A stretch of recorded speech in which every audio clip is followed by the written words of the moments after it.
When you are a teenager, it can be a confusing time with lots of new things to try and new experiences.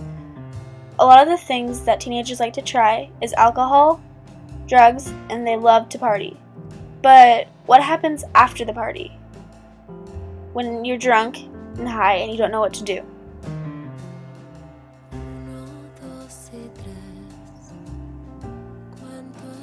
Say one day you're driving home after the party, but you're drunk, all your friends are drunk, and you're in the same car.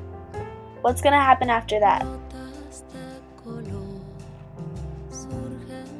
When you're driving a car, you need to know what's going on around you, because it's very easy to get into a car crash. So if you're sober and you pull up to a light and it's red, you're going to see it's red and you're going to stop.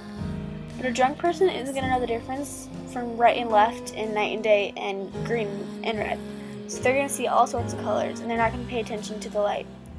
So what happens if you don't pay attention to a light and there's another road? And on that road is another car coming right towards you on the intersection. And when you hit, what's going to happen? Right, you're going to crash. Bam!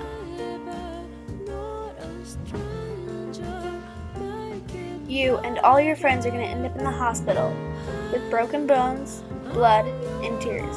And that isn't very fun, now is it? When you get in a car crash, it can affect others around you, and not just you. It can affect your mom, your dad, and your siblings, because they're all going to be sad that you got hurt. So the reality of it in the end is no one wins. So now that I've given you a little example of how a drunk car crash can go, 1 in 3 people will be involved in an alcohol-related crash in their lifetime, which is a lot if you think about it. In 2011, 9,878 people died in drunk driving accidents, 1 every 53 minutes. And not only does drunk driving directly affect you and your family, but it also costs the U.S. $132 billion a year because of drunk driving accidents.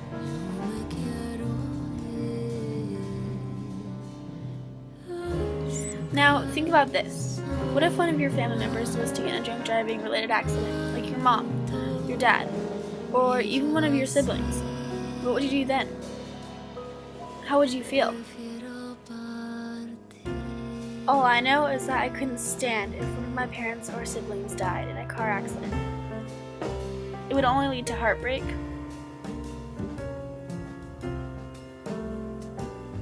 tears, and depression, which nobody wants.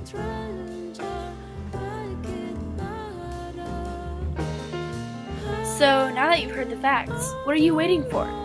You can help prevent drunk driving. Yes, you!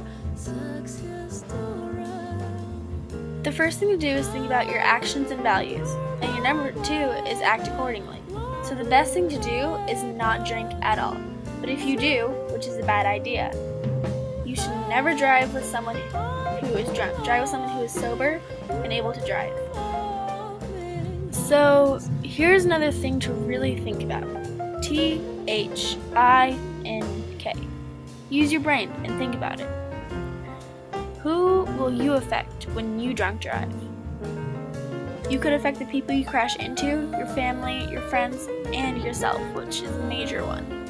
So, if you end up killing someone else or a friend, you could end up in jail, which isn't the best thing, obviously. And if you don't drink, then great. And this means that you can help others by telling them not to drink, and don't let them go to the wrong parties where there's alcohol and drugs. Plus, why would you almost want to die while still young? If you do, then you're crazy. You never know. You could be hit by a drunk driver. We don't want that to happen. So let's try to prevent it. By helping. You can visit the NHTSA's website for more information.